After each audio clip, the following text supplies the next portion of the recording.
بعد سلسلة عمليات نوعية قسمت بها المصالح العملياتية للأمن الوطني ظهر بارونات المتاجرة بالسموم، وتمكنت من حجز كميات ضخمة من الكيف المعالج خلال شهر أكتوبر 2024. المصلحة المركزية لمكافحة الإتجار غير المشروع للمخدرات الCLTs تضرب بيد من حديد وتنفذ أكبر عملية نوعية لها مكنتها من حجز كمية ضخمة من أغلى أنواع السموم وأقذرها الكوكايين بعد عمل ميداني دام لأكثر من 10 أشهر للكشف عن أسلوبها وتحديد عناصرها واللحظة الفارقة للإطاحة بها. ومن هنا بدأت العملية.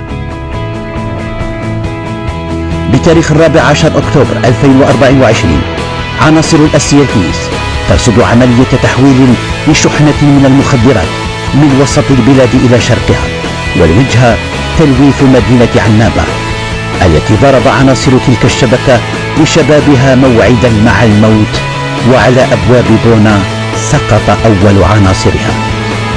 المكلف برصد الحواجز الأمنية الكشاف الذي اكتشف وكشف عن المركبة التي تحمل المخدرات والذي لم يجد سائقها من ينبهه فوقع في المصيدة.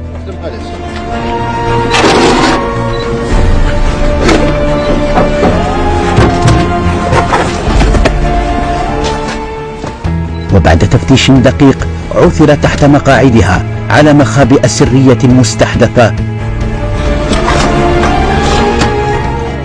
حملت قرابة 9 كيلوغرامات من الكوكايين.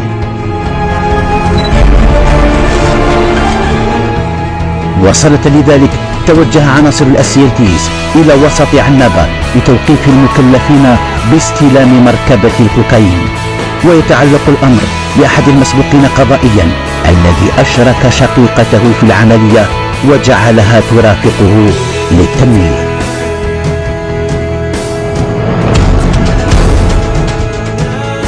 وفي تلك الأثناء ببئر توتا بالعاصمة بقية عناصر الشبكة الإجرامية يحولون الكمية الرئيسية للكوكايين لإخفائها بإحدى الورشات بمدينة الزاوية بالبليدة، أين تم مداهمتهم وتوقيفهم. وبعد تفتيش المكان عثر داخل أحد الأفران على قرابة 65 كيلوغراما من الكوكايين.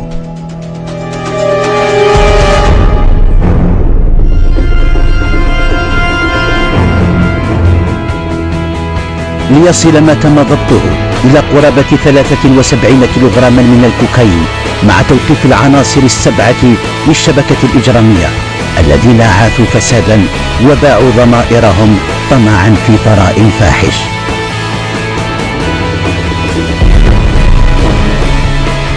كما تم استرجاع 9 مركبات فاخرة لأفراد الشبكة استعملت في تنفيذ مخططاتهم الدنيئة، والتي هي بدورها نتاج العائدات الإجرامية وأحد أساليب تبييض الأموال.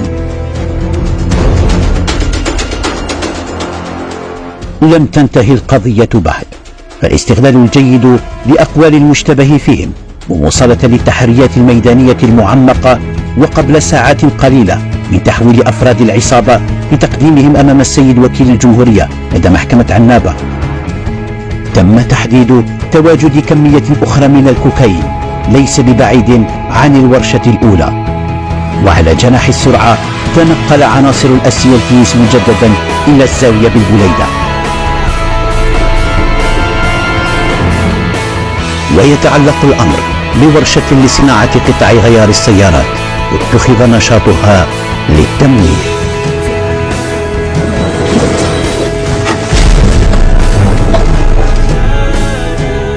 أين تم العثور على قرابة 10 كيلوغرامات من الكوكايين.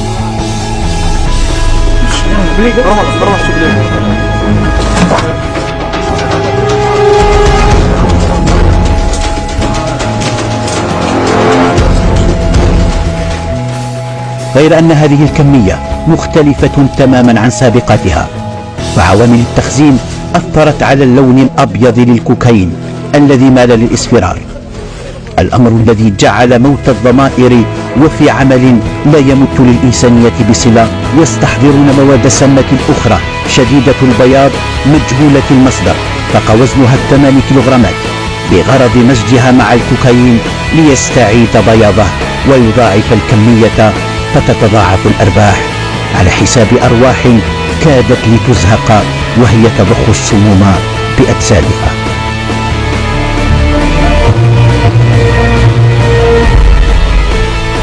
لتصبح الحصيلة الإجمالية للكوكايين 82 كيلوغراما ونصف مع ضبط أزيد من 8 كيلوغرامات من المستحضرات المشبوهة، لتكون هذه أغلى طاولة تحمل ما كان ليدر على تلك المجموعة الإجرامية بأزيد من 180 مليار سنتيم.